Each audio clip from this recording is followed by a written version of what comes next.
Fellow Falcoholics, what is up? Welcome to the Dirty Birds of Brews podcast. I'm your host, Kevin. I am Falcoholic Kevin, here to bring you our round one recap of the 2024 NFL Draft. As I'm sure you've already heard, the Falcons made the shocking move to draft a quarterback at 8, taking Washington quarterback Michael Penix Jr., and surprising everyone, including our crew on the draft party live show. I know Adnan in particular was very shocked. I think we all were. Because the move on its face doesn't appear to make a lot of sense for the Falcons timeline for a lot of the reasons that you've heard me talk about on this very program, about the team seemingly entering a win now window with Kirk Cousins under contract at an affordable rate for 2 years. It's certainly an odd selection. It's certainly one that the team has kind of had to defend itself on. They've become more or less the talk of the NFL draft, and not for the right reasons. So we're going to get into this pick, going to get into, of course, opinions on it, my take on it, and trying to deliver my interpretation of why they may have gone this route. Try to explain it as best I can, even if I may not agree with it, which I don't. But we'll have to see. We are going to dive into it, and we're going to do that just a second here on the Dirty Birds and Brews podcast as I'm coming to you at 1 a.m. I was watching the press conference afterwards to see what they had to say about this pick, and that was pretty interesting as well. So we're going to dive into that in just a second. Real quick, want to bring you guys a word from our sponsor, betonline.ag, folks. BetOnline is your number one source for all your summer sports this season, from MLB, golf, NBA, and NHL playoff stats. You can get all the latest stats, news, and scores as you follow your favorite teams to the playoffs and championships this season. And if you had put money on those draft props for Kirk Cousins at 8, you would have made bank. I think I don't even know if that was on the board.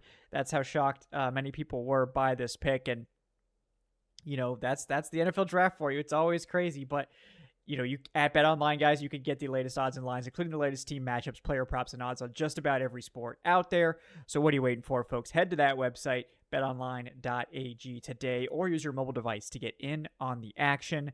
BetOnline, where the game starts. So the pick of Michael Penix at 8. There was buzz about this, right? And I talked about a lot of my final draft predictions episode, which definitely don't go back and watch, you know, how seemingly sure I was that the Penix at 8 talk was about a team moving up to 8 for Penix, and not about the Falcons taking him. I did believe that the Falcons were legitimately interested in Michael Penix. That to me, the fact that the team was interested was not surprising. I think this is a staff that believes they can develop a quarterback, unlike the previous staff. And I think that overall this group was wanting clearly to get a quarterback to develop behind Kirk Cousins, because we know more than likely Kirk Cousins' timeline here in Atlanta is 2 years. Maybe a third year if he plays super well, but more than likely Cousins is here for 2 years. So they were going to need a succession plan at some point. I just think everyone was shocked that they were taking the succession plan at 8th overall. And, you know, not in it not being the first best quarterback, the second best quarterback, or the third best quarterback. The Falcons selected the 4th quarterback in the top 10, which I believe hasn't happened in several years either. And obviously we know the track record of 4th overall quarterback, you know, 4th quarterbacks is very poor. Not that has any actual bearing on whether Michael Penix Jr. is anything, but there's a ton of reasons why this pick is bizarre. And why it doesn't make a ton of sense. And we're going to get into that.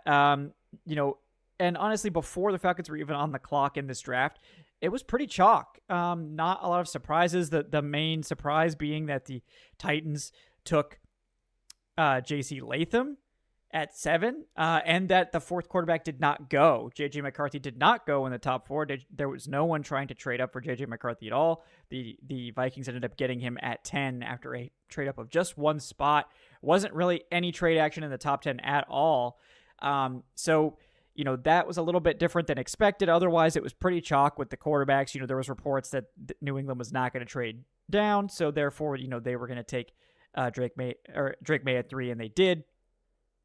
So ultimately, pretty chalk in front of the Falcons. And then Atlanta comes in, and it was very funny on the live show. I actually saw the pick leaked by mistake. I was trying to see if the Falcons had traded the pick And it got leaked super early, like 5 minutes before the pick was announced. I was like, oh crap. Well, now I know. So I had to wear a poker face on the live show for about 5 minutes, letting none of the others on there keep a happy face on until this happened. And, obviously the reaction, very strong, very strongly negative. And we're going to go over some of the reasons why that is, right? So why is everyone so against Michael Penix at 8? I don't think everyone's against Michael Penix in a vacuum. I think Michael Penix is interesting. I think he actually has top 10 quarterback upside, unlike a lot of the quarterbacks in this class. But there's a few reasons why this pick really is questionable on a lot of levels, and it's a very, very big gamble by this coaching staff. So the first reason, right? Kirk Cousins is under contract for 4 years ostensibly, but realistically 2 years, right? And there's no way for the Falcons to get out of Kirk Cousins' deal prior to 2026. There's just not any feasible way to do that. So unless Kirk Cousins is hurt, in which case that, makes the Kirk Cousins signing pretty questionable, we're not even going to see Michael Penix start football games until 2026. And when you take a player in the top 10 that you're basically guaranteeing you're not going to see for 2 years, it's so questionable. And questionable is the most generous interpretation of that. This team was gearing up to finally start winning for the first time. Last year we thought they were doing that, and they failed miserably because they started a quarterback that could not handle it, and they signed a backup quarterback that couldn't handle it either. Now, of course, they go out and fix that problem with Kirk Cousins, and then they, instead of building the team around Kirk Cousins, which still desperately needs edge help, which still needs a cornerback opposite A.J. Terrell, which still needs a second safety, which still needs more at wide receiver, they take a quarterback that's going to sit for at least 2 years, that's going to provide very little. I don't even know if Michael Penix Jr. will dress unless he's the third emergency quarterback for games. So right off the bat, when you have a top 10 pick that is not going to play, that's already questionable. When you have a top 10 pick that's not going to play for 2 seasons, it's a big mistake. It really sets you back, and it doesn't help your team now, unless Kirk Cousins gets hurt, and then maybe you look like a genius. But like, what does it do if Kirk Cousins pans out and plays great?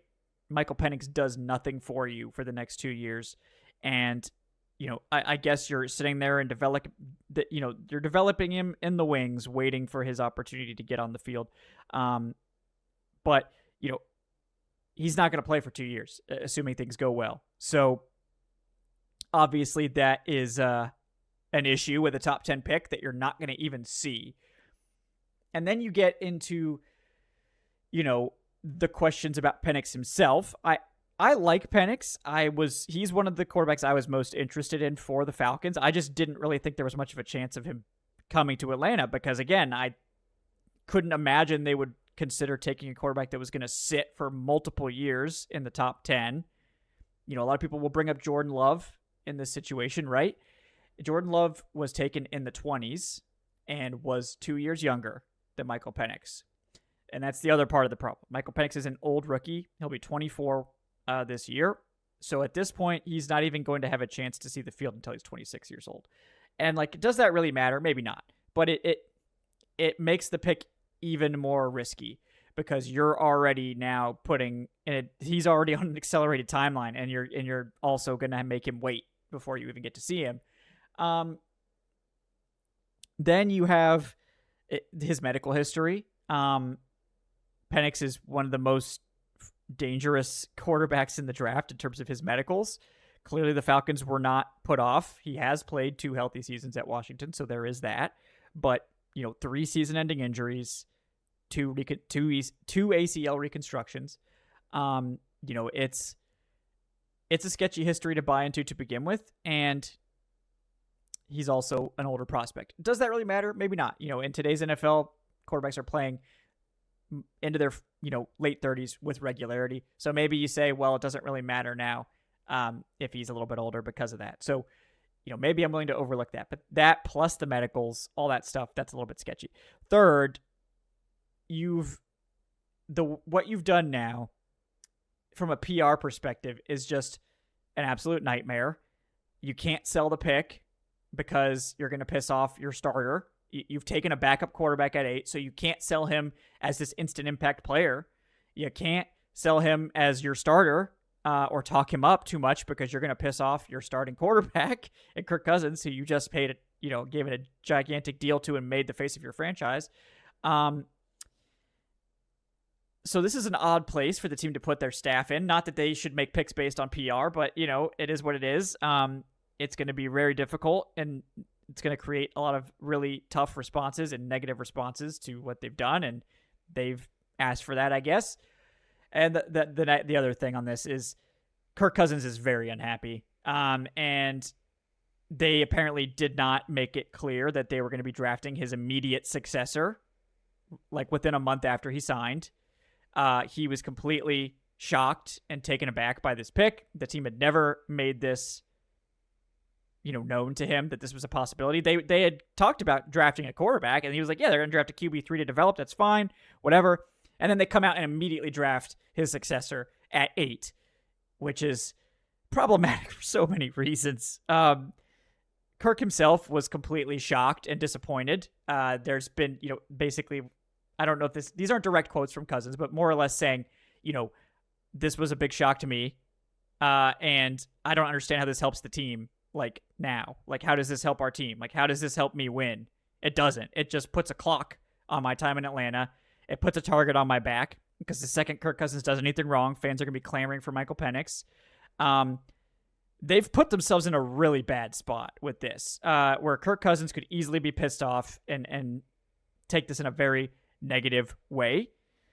He already apparently has. We'll see how that plays out, obviously, but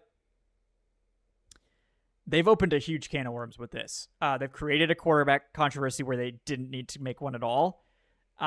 They've put a target on Cousins' back because he's expensive and he's an older veteran. And as soon as he starts making mistakes of any kind, fans are going to be clamoring for his replacement to come in. And they've just backed themselves into a really bad corner with this decision. I'm pretty shocked that they were willing to do it. This is a gigantic gamble by this front office. They know it's going to be hated.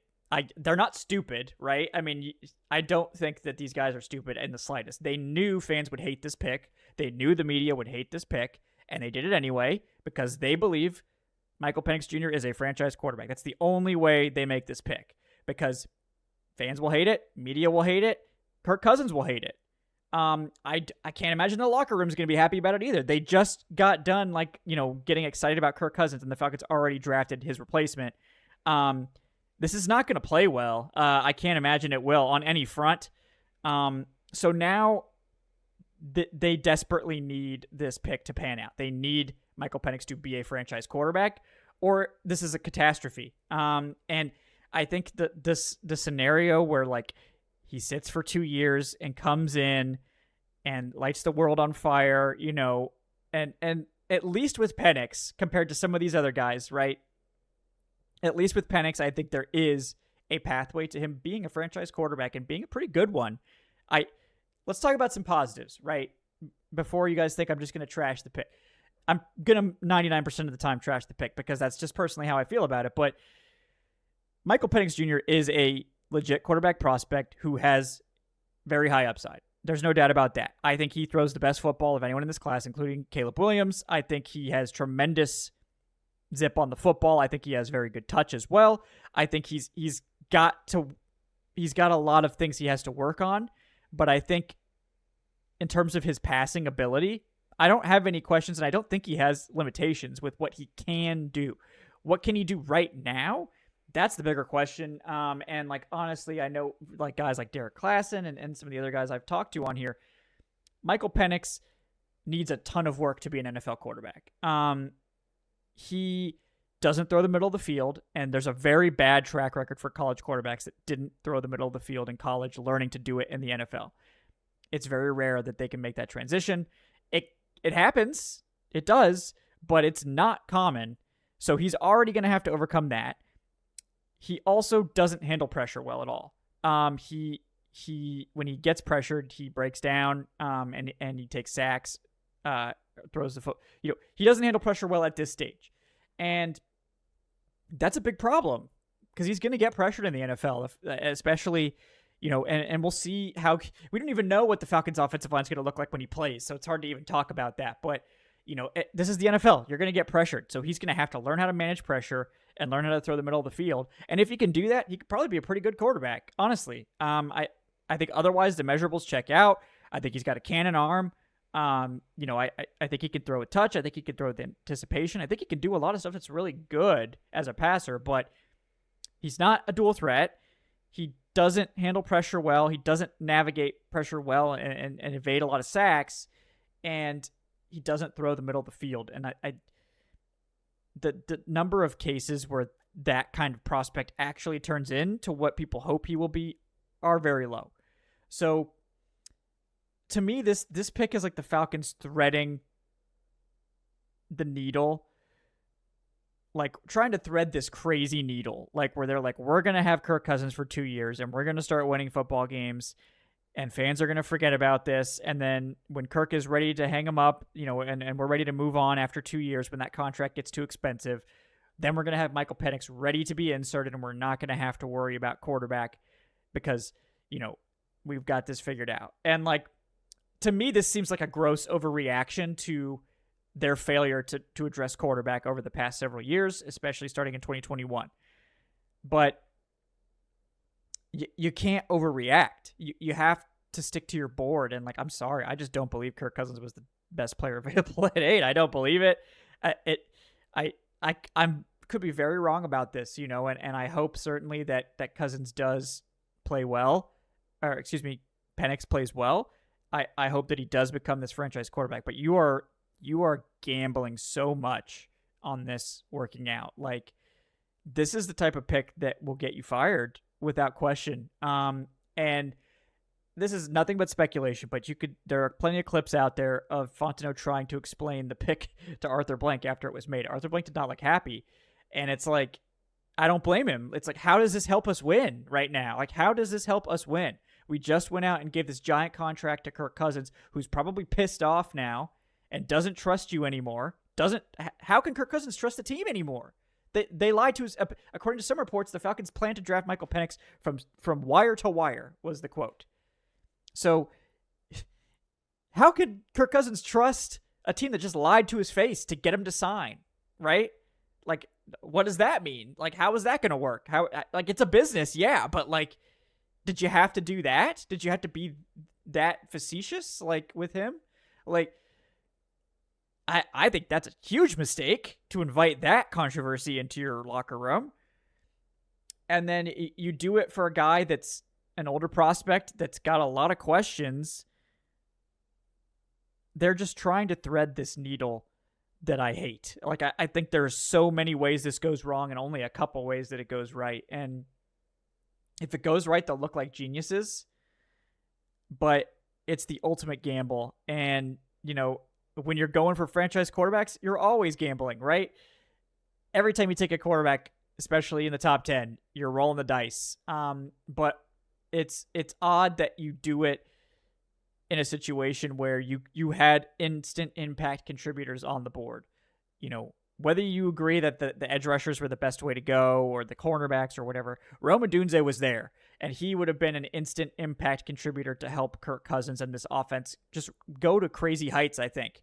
That I don't think you can make any argument that Rome Odunze doesn't help this team a lot more than Michael Penix does over the next 2 years. And I think that the way that Rome Odunze pans out and becomes a good pick is infinitely higher. Like, the chance of that happening is infinitely higher than Michael Penix panning out and becoming a good pick, because you're drafting him in to a good situation, quote unquote, where he doesn't have to play immediately and he'll have time. You're drafting him into a terrible situation where he has no realistic chance of getting on the field unless there's an injury in front of him. And fans are pissed off at the pick, so he's already being set up like that. And his quarterback in front of him had no idea he was coming, feels blindsided by his selection, and is probably going to be unhappy with him as well. Not that I think Kirk is necessarily going to take it out on Penix. It's not Penix's fault, but it's just like, I don't know why you invite all these problems into your franchise. You could have gone out there tonight and picked a player that would have helped your team win right now and over the future. Instead, you went out there and picked a player that will not help your team win until 2 years from now. And, maybe Kirk Cousins gets hurt again and then Penix has to play and he can be the savior or whatever. And if that happens, great. They'll look like geniuses, I'm sure. But, it's like this pick was designed to, cover their asses in case Kirk gets hurt. And it's like, what if Kirk doesn't get hurt? Then this does absolutely nothing for you. This does nothing to help you. This does nothing to move the needle of your team for 2 whole years. And just the gall of the quote, that was like, well, if Michael Penix doesn't see the field for 4 or 5 years, then that's a good problem to have. That means that our quarterback situation is great. If Michael Penix doesn't see the field for 4 or 5 years, he's a huge bust. There's no doubt about it. And I know people are like, oh, well, that means Kirk Cousins probably winning us Super Bowls. Okay, sure. You know how much Kirk Cousins cap hit is in 2026? $57.5 million. You know how much Kirk Cousins cap hit is in 2027? $57.5 million. So if you don't cut Cousins that year and you need him to keep playing, sure, you extend him, but you're just spreading that money out even further. His cap hits become astronomical in 2026 and 2027. So, that I don't buy that line of reasoning, or oh, well, if Cousins is still here, then that's a good problem to have. No, it's not. It's a bad problem to have. That means you made a mistake drafting Michael Penix because he can't beat out Kirk Cousins, and Kirk Cousins actually wasn't that close to retiring or, being benched or needing to be cut. So you miscalculated that, and you didn't do anything to help Kirk Cousins when you had the chance. And maybe that would have been the difference to this team making the playoffs, winning in the playoffs, winning a Super Bowl, that you could have had Rome Odunze in this building or whoever you like, whether it's the edge rushers, whatever. It doesn't really matter because it's all hypothetical at this point. We're not getting any of those players, right? You didn't do that. You took the future-focused pick when you had spent the last few months kind of convincing everyone that we were going to try to win now. And now it's like, I know some people are like, oh, well, they're going to have their cake and eat it too. They've got the win now quarterback and they've got the future secured. It's perfect. What about if it's neither? What about if they didn't do enough to win now and Michael Penix doesn't work out and it's neither?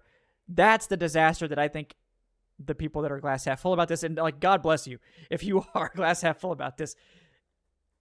Thank you, for injecting some kind of optimism into this. You're not, go for it, right?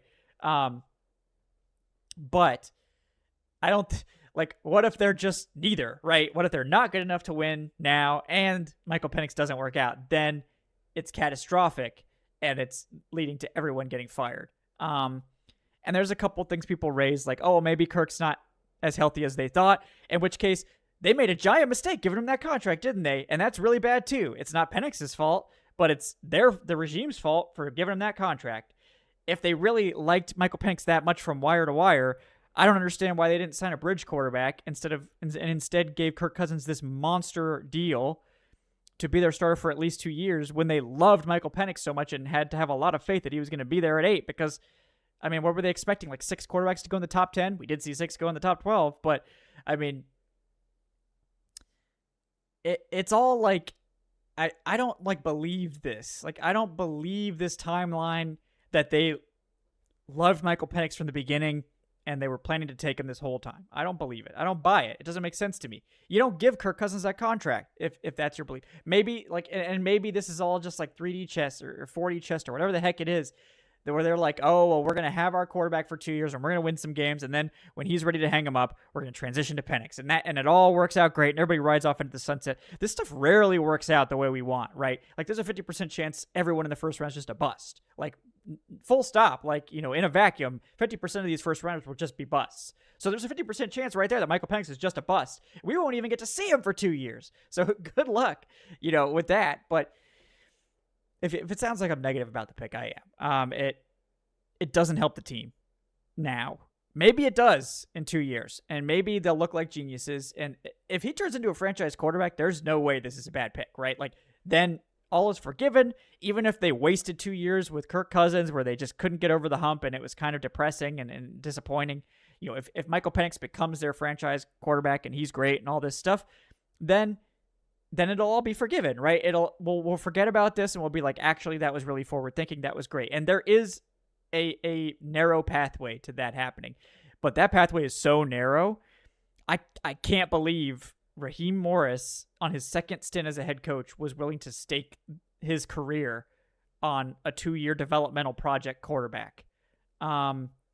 It just blows my mind. Like, that is some incredibly bold stuff. And Terry Fontenot, like, I don't think he thinks he's in trouble, but like, this really accelerates his timeline too. Like, if they don't win over the next 2 years, Fontenot's not even going to see Penix play. He could be fired before Penix even steps on the field. Like, it's so bizarre to me how this all played out. This is one of the most shocking draft scenarios I can remember for the Falcons in my 8 years of doing live shows and instant reactions and doing this podcast. I mean, I knew they liked Penix. I thought the interest was legitimate. Like, I mean, but 8 overall, when you just paid Kirk Cousins the top contract, just spent the last month, hyping him up as the future and the face of the franchise, and you go out and get his replacement immediately. I guarantee you they didn't ask anyone in PR about this move or anyone else. Apparently they kept this incredibly close to the vest. No one knew about it. And, I think they got some leakers probably over the past few days. I know one person in particular who was saying that, Arthur Blank stepped in and that's what blew this up. No, Arthur Blank didn't step in. I don't believe Arthur Blank was behind this move at all. You don't send the entire coaching staff out to look at Michael Penix like if they're not interested. They're clearly interested. I don't think there was any doubt that they were interested. I just didn't think it was going to be at 8. But no, I mean, I think honestly they were trying to explain themselves to Arthur Blank, like, yeah, we needed to take him here because people were going to trade up and take him and all that. And maybe that was true. There was immediate buzz, like there seems to always be, that, hey, I think it was the Seahawks, the Saints, and the Raiders were trying to get into the top 10 to take Michael Penix, allegedly, according to Jeremy Palmer, I believe it was. And like, maybe that's true.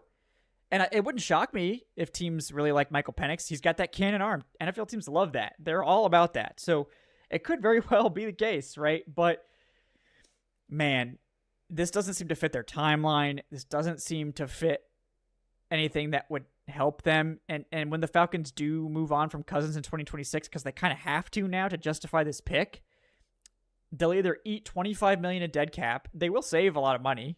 Still, they'll save like $35 million in 2026. So they'll either eat $25 million all at once, or they'll eat it in 2 chunks if they make them a post-June 1st cut. Eat 12.5 and 12.5. So, that's the price they pay, I guess, to have Cousins for 2 years while they develop Michael Penix. And, he needs at least one, I think, before he could play.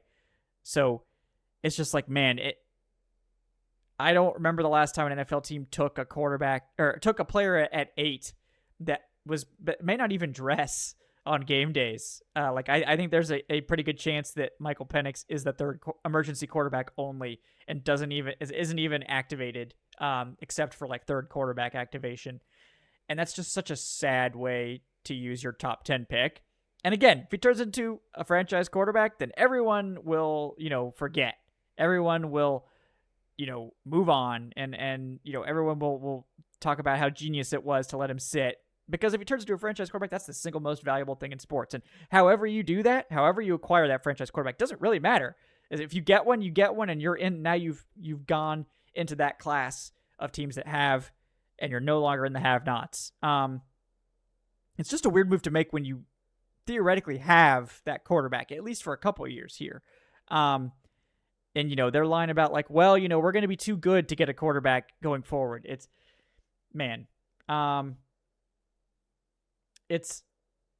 bizarre. Very unexpected. I mean, they're definitely doing what they think is right. I have no doubt about that. I don't think, it sucks. As a fan, I think, it's very disappointing. And it's nothing against Michael Penix himself. Like nothing against the young man. This is not about Michael Penix, really. This is about the timing of the pick, the selection itself, not about Michael Penix, because I actually like Penix. I think he's very interesting. Like, I think he has real talent. It's a bizarre situation for him to be entered into. He's got to feel weird about it too, considering he's just like has no real upside to see the field in the next 2 years unless there's an injury.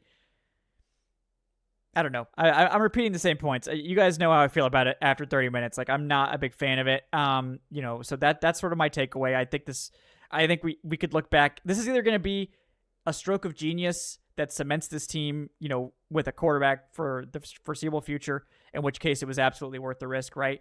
Or it's a catastrophe. He never pans out, and the Falcons are left thinking about Rome Odunze becomes an all-pro, wide receiver, and they're like, well, we could have had Kirk Cousins with Rome Odunze. Maybe that would have brought us a Super Bowl.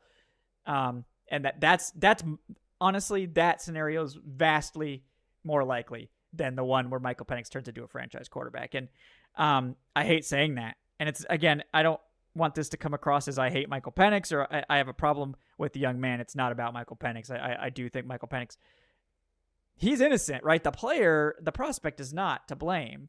It is the team for doing this to him that I have problems with. They're not, I think, setting him up for a lot of PR success early on. They're putting him in a very awkward position and really limiting his opportunities, because he's going to get an opportunity after Kirk Cousins leaves, and that's it. And again, that's what happens in the NFL. You don't get a lot of opportunities to start a quarterback in the NFL, no matter where you're picked. But man, I don't like it. I think we're gonna look back on this as, I think there's a 70% chance at least that we look back on this as sort of the beginning of the end for Terry Fontenot, which I hate, because I love Fontenot. I think he's a really cool guy. I have typically liked his drafts for the most part. I've not really had a problem with his strategy before now. This is the one where I really start to question what the real vision is here. Like, what are we doing here? They're trying to have it all. And I don't think you can have it all in the NFL. You do have to make sacrifices. You have to make decisions, tough decisions. And this is a tough decision. No doubt about it. They knew that this would be very unpopular, and they did it anyway. So they have to really have conviction about it to do that. So I hope to God they're right, because it's going to be very depressing if they're wrong. But that would be par for the course for this team, right? So we got some fun stuff tomorrow. I know we've got 3 picks on day 2. The Falcons have pick 43 in the second round. They've got pick 74 in the third round and pick 79 in the third round. They could do a lot of damage with those picks. If they can nail those picks, people will probably feel a lot better about where this team is. But man, it puts a real damper on things, that's for sure. So you guys know I have a problem with the pick. I think they're just really really asking for trouble with this one. I wonder a lot about their headspace for picking this. I think it's just an overreaction to their mistakes at quarterback previously, but we'll have to see how it pans out. I sincerely hope that it does pan out. I sincerely hope that I watch this show, 3 years from now and say, like, wow, how dumb was I to question this decision? Like, getting a quarterback is the right move no matter what. And that is the one scenario where you can say, like, well, maybe that's the case. Like, if they can get a quarterback in here, that's the one that's the most important. And they did the necessary thing, because, and I said this in the live show, I have often maligned teams for not taking a quarterback when they had a chance because they were okay at quarterback, or they could wait to get a quarterback. And it's like, I've said, you can't wait. Like, you have to get a quarterback when you can get a quarterback, you get a quarterback. You don't wait. You don't kick the can, any of that stuff. And I guess I got to take my own advice, right? They went and got the quarterback. They got 2 of them. They got too many. But I sincerely hope it works out. Michael Penix, welcome to Atlanta. Nothing personal. No problem whatsoever with Michael Penix himself, the young man. I do wish nothing but the best for him, no doubt. Nothing but the best for this team. I'm not going anywhere. I know some people are really pissed off at the pick. They're like, I'm out of here. Like, that's your business. If you want to do that, totally up to you. But it's very controversial. It's very difficult. And I hope that they're right. about this because this is a massive gamble that I can't believe they're willing to take, especially Raheem Morris, because his future NFL head coaching career rides on this job. If he flames out here in Atlanta, he's not getting another opportunity. It's hard enough, as it is. So for Raheem, for Terry, for Michael Penix himself, I hope that they're right about this because it's a giant gamble. I hope it works out. It's tough, but yeah, I mean, in terms of the rest of the first round, guys, it wasn't too crazy, right? We did see some trades late, just in terms of what we're watching tomorrow. We saw the Lions move up for Terrion Arnold. We saw a lot of kind of unexpected wide receivers go early, like Ricky Pearsall went ahead of Lab McConkey. I think that was shocking to a lot of people. He went to the 49ers at 31, which pretty much lends credence to the rumors that he's, like the 49ers are going to be trading Ayuk or Debo. It seems like it's going to be Debo. The Panthers traded up to 32 to take Xavier Legette. It's interesting. I feel like they've got Jonathan Mingo at home, but whatever. And the Chiefs traded up to get Xavier Worthy, so that's terrifying. In terms of day two, if I'm the Falcons, I'm trying to get Jerzon Newton any means necessary. If I can get up, at this point, it's going to take about like a fourth to move up to get Jerzon Newton. I would do that in a heartbeat. I think he is an absolutely dynamite interior guy. I would do whatever I can to get up and get Jerzon Newton. Wide receivers in consideration, corner, Kool-Aid McKinstry's still there. He could be an interesting guy. Obviously, TJ Tampa and Ennis Rakestraw Jr. are still there.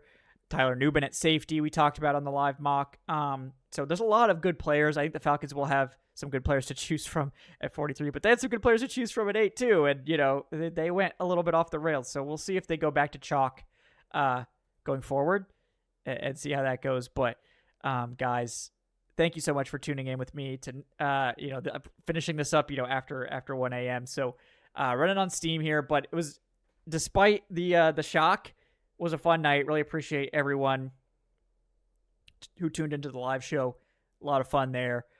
We will be back on Friday night starting at 7 p.m. for day 2 of the draft party. Make sure to check that out. We'll be giving away another $50 NFL shop card. Congrats to our winner on day 1. Please do like, subscribe to this video. If you enjoyed it, please do leave that 5-star review in your podcast platform of choice. If you're listening on that podcast platform, check out the channel memberships on YouTube. Check out the Patreon if you're more of a podcast enjoyer. We will see you guys tomorrow at 7 p.m. for day 2 of the NFL draft, and hope that the Falcons can right the ship here. Give us a little bit more hope for this year. That would be nice. Some positivity injection would be welcome. And despite my negativity about the pick, I still think that this team has a great chance to win the NFC South this year. And I hope but they got to nail this day 2 now, because they're not getting that contributor on day 1.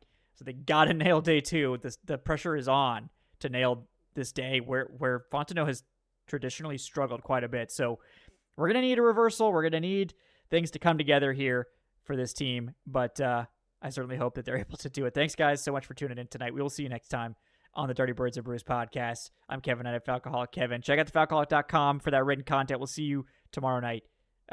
Friday night. You're probably watching this on Friday, because unless you're up at like 2 a.m. when this publishes. But thanks, guys, again for hanging out. We will see you Friday night, 7 p.m. for day 2 of the NFL draft. Have a great day, folks.